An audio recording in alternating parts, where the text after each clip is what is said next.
អាយុដាមអភិសន្តិបណ្ឌិតថ្លែងថាការធ្វើវិបស្សនាពិតជារួមចំណែកយ៉ាងសំខាន់ក្នុងការអប់រំផ្លូវចិត្តប្រជាពលរដ្ឋទូទៅនិងព្រះសង្ឃ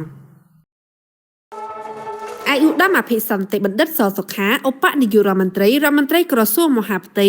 និងជាប្រធានក្រុមការងាររាជរដ្ឋាភិបាលចូលមូលដ្ឋានខេត្តព្រៃវែងបានមានប្រសាសន៍ថា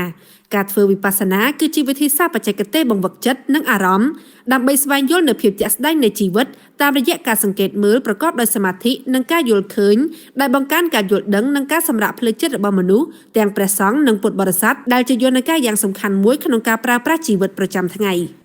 ការថ្លែងរបស់អាយុដាមអភិសន្តិបណ្ឌិតសសុខាឧបនាយករដ្ឋមន្ត្រីបានធ្វើឡើងនាឱកាសអញ្ជើញជាអធិបតីជាមួយលោកជំទាវកែសួនសុភីសសុខាក្នុងពិធីបុណ្យសម្ពោធសាលាវិបស្សនានៅវត្តពោធិរតនារាមហៅវត្តថ្នោតស្ថិតនៅក្នុងភូមិថ្នោតឃុំកំពង់ឫស្សីស្រុកពោធិ៍រៀនខេត្តព្រៃវែងនារសៀលថ្ងៃទី17ខែឧសភាឆ្នាំ2025នេះអាយុដាមអភិសន្តិបណ្ឌិតថ្លែងថាសាលាវិបស្សនានេះនឹងបានចូលរួមចំណែកយ៉ាងសំខាន់ក្នុងការលើកស្ទួយវិស័យសាសនានៅកម្ពុជានិងលើកកម្ពស់ការយល់ដឹងអំពីបច្ចេកទេសធ្វើវិបស្សនាសម្រាប់ព្រះសង្ឃគ្រប់ព្រះអង្គក៏ដូចជាពុទ្ធបរិស័ទជិតឆ្ងាយនិងជាពិសេសអ្នកដែលមានវិបត្តិផ្លូវចិត្តមានវិបត្តិស្មុគស្មាញក្នុងជីវិតរស់នៅប្រចាំថ្ងៃដែលបណ្ដាលមកពីកត្តាជាច្រើនទាំងសម្ពាធគ្រួសារនិងវិបត្តិសេដ្ឋកិច្ច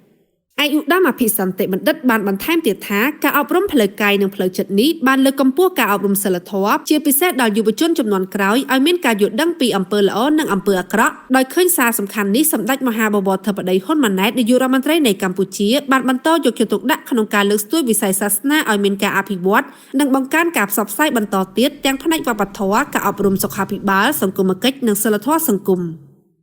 ថ្លែងពីវេទិកានោះដែរអាយុដាមអភិសន្តិបណ្ឌិតបញ្ជាក់ថាទោះបីប្រទេសកម្ពុជាជ្រើសយកសាសនាព្រះពុទ្ធជាសាសនារបស់រដ្ឋក៏ដោយប៉ុន្តែប្រទេសកម្ពុជាផ្ដល់សិទ្ធិនិងបើកចំហឲ្យប្រជាពលរដ្ឋរបស់ខ្លួនជ្រើសរើសសាសនាដែលខ្លួនស្រឡាញ់គោរពនិងប្រតិបត្តិនិងបើកឱកាសឲ្យប្រជាពលរដ្ឋប្រារព្ធឡើងនៅកម្មវិធីសាសនាផ្សេងៗដទៃទៀតផងដែរនិងថាតាមរយៈការដឹកនាំរបស់សម្ដេចមហាបវរធិបតីហ៊ុនម៉ាណែតនាយករដ្ឋមន្ត្រីនៃព្រះរាជាណាចក្រកម្ពុជារាជរដ្ឋាភិបាលអាណត្តិទី7ក្រោមម្លប់សន្តិភាពកម្ពុជាមានកាលានុវត្តភាពសមត្ថភាពគ្រប់គ្រាន់ដើម្បីបង្កើនល្បឿននៃការអភិវឌ្ឍលើគ្រប់វិស័យរួមទាំងវិស័យសាសនា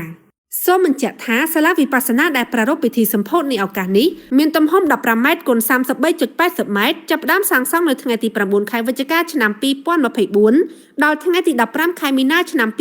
2025ចំណាយទឹកប្រាក់ចំនួន$153,500ជាអំណោយដ៏ថ្លៃថ្លារបស់អាយុដាមអភិសន្តិបណ្ឌិតសសុខាឧបនាយករដ្ឋមន្ត្រីក្រសួងមហាផ្ទៃនិងលោកជំទាវកែសួនសុភីសសុខា